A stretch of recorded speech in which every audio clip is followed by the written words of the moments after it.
Hello বন্ধুরা, নমস্কার। তোমাদের বাঙালির রান্নাঘরে স্বাগত। আজকে আবার একটা দারুণ স্বাদের রেসিপি নিয়ে চলে এসেছি।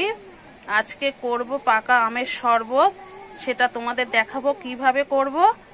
আর প্রথম থেকে শেষ অবধি ভিডিওটা দেখতে থাকো, আশা করছি ভালো লাগবে। তাহলে দেরি না করে আমি শুরু করে ফেলি। দেখো, সবার প্রথমে কিন্তু আমি একটা মিডিয়াম মিক্সারের বাটিটা নিয়ে নিয়েছি। ওর মধ্যে আমটা দিয়ে দেব।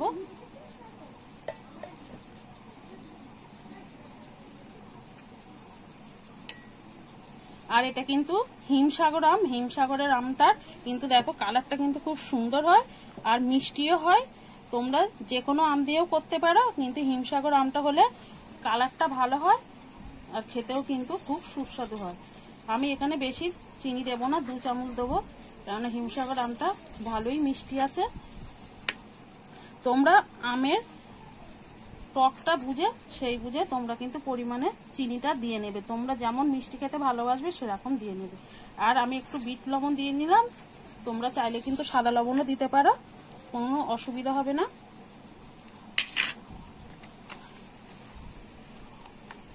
আর আমি এখানে অল্প করে জল দিয়ে নেব। 1 কাপ মতো জল দিয়ে নিয়েছি। এটা কিন্তু ফ্রিজের ঠান্ডা জল। এবারে আমি ঢাকনাটা লাগিয়ে নিলাম।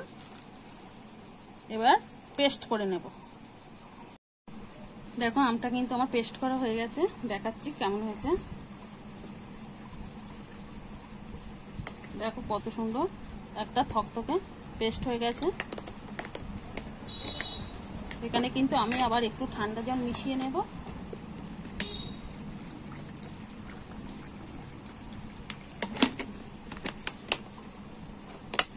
ভালো করে আমি ঠান্ডা জলটা মিশিয়ে নেব। দেখো, আমি কিন্তু ভালো করে মিশিয়ে নিয়েছি।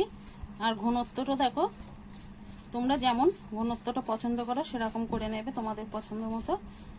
আর আমি কিন্তু এটা ছেঁকবো না। এই আমটাতে কিন্তু আঁশ থাকে না, কোনো রকম ঢেলা বা দানা দানা নেই। তোমরা কিন্তু দেখতেই পাচ্ছ একদম সুন্দর একটা পেস্ট হয়ে গেছে।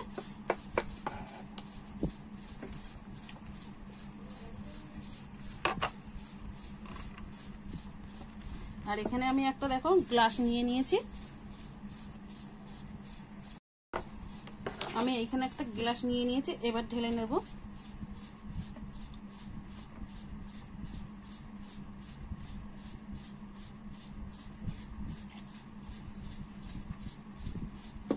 দেখতেই পাচ্ছ বন্ধুরা কত সুন্দর কালারটা হয়েছে।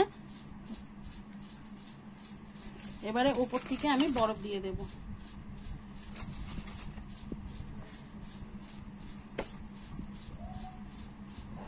এবার আর একটু আমের জুসটা দিয়ে দেবো।